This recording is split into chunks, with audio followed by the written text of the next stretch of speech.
Hannah Grace Cobb of Keysville, Georgia, used to be all smiles and photos with her boyfriend, 30-year-old Telvin Osborne.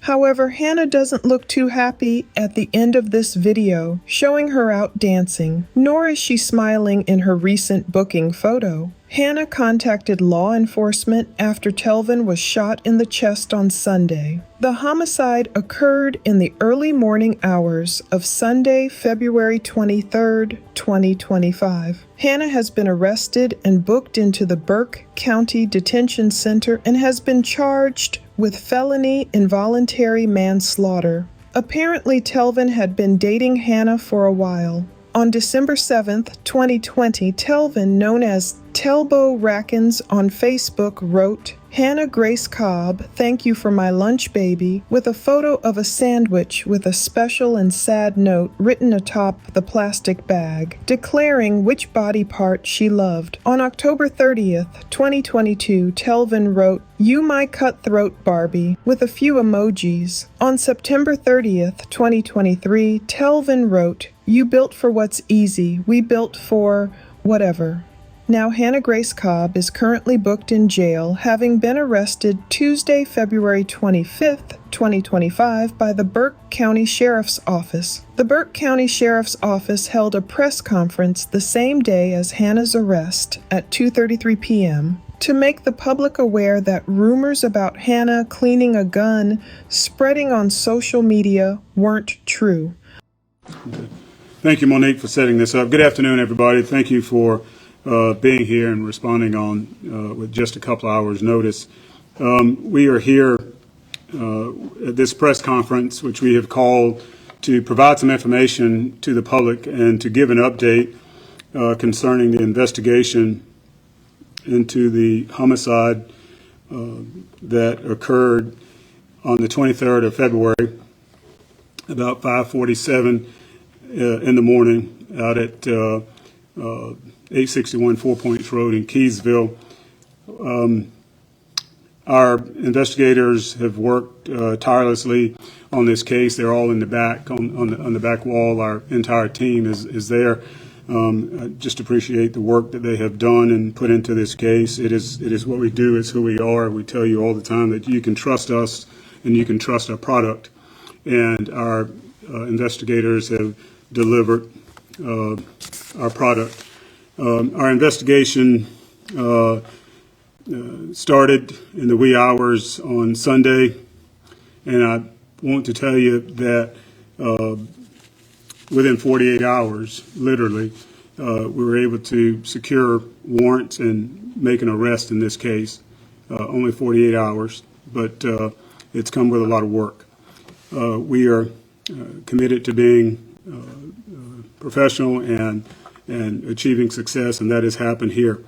The case required a considerable amount of time and attention to detail, ensuring that there was a comprehensive inquiry, a thorough sifting of the evidence, and we have filed appropriate charges. The process involves not only processing the crime scene and interviewing those persons who may be directly involved with the incident, but also constructing a timeline which led up to the event. This includes interviewing additional witnesses to identify contributing factors. We've conducted interviews with friends and family, and we have used that information to understand relationships and habits, lifestyle, and any history of the parties involved. This prevents introduction of charges that may not withstand scrutiny later. And so, in response to some recent misinformation, it's important for us to clarify that at no point during the investigation was there any information about a person cleaning a weapon. I know that has been some of the misinformation reported. The victim in this case is 30 years old, Telvin Osborne, a father, a son,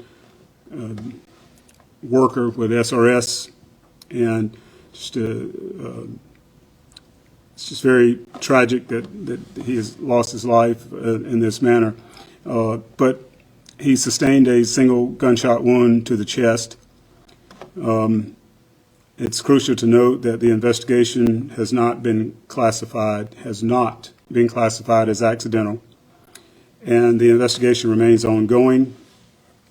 And in the coming days and weeks and months, if that is necessary, we will continue to pursue all leads in the case. We have currently some search warrants active where we are awaiting phone records and other information that may be germane to this case.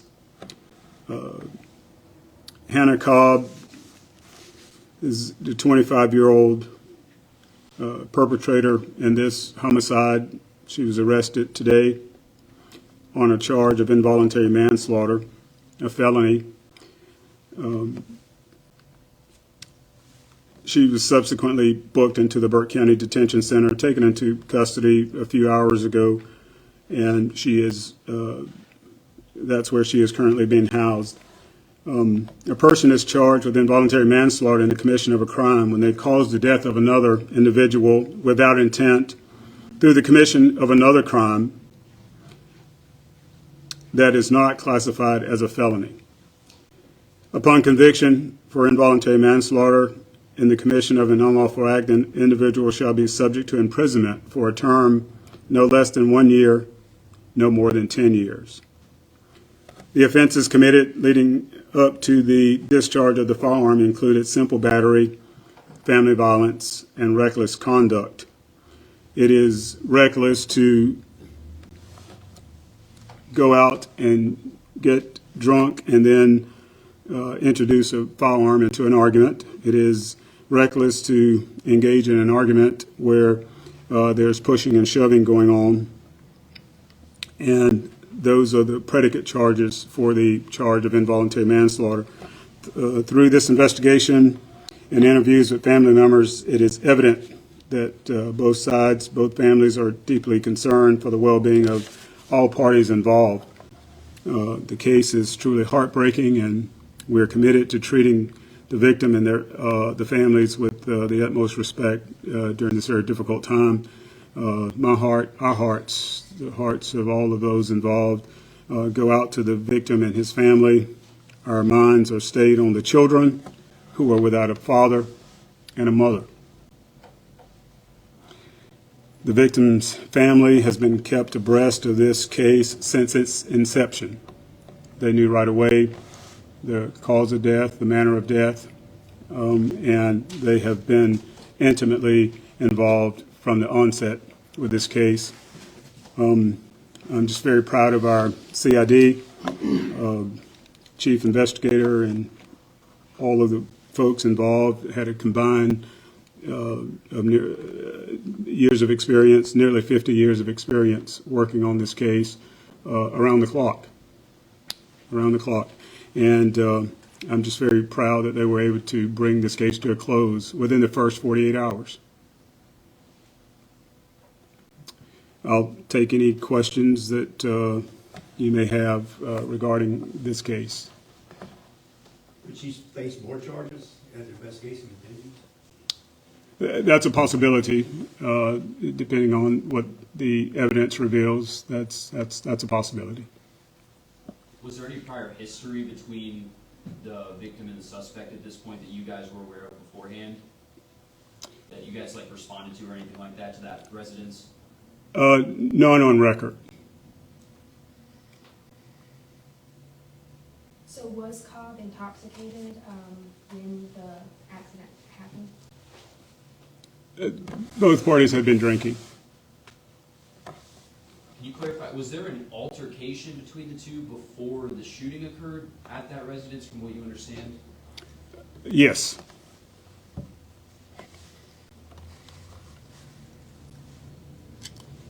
Any other questions? Any?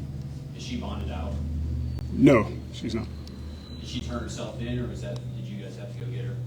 well, we made arrangements to get her picked up. Any other questions? Any more questions? Anybody? All right, appreciate y'all. Thank y'all for coming. Thank you so much. Thank you. See how quickly Hannah's smile turns to a frown? Is this when the argument began? Was this her last snap? Genesis 5:24. Enoch walked faithfully with God. Then he was no more because God took him away.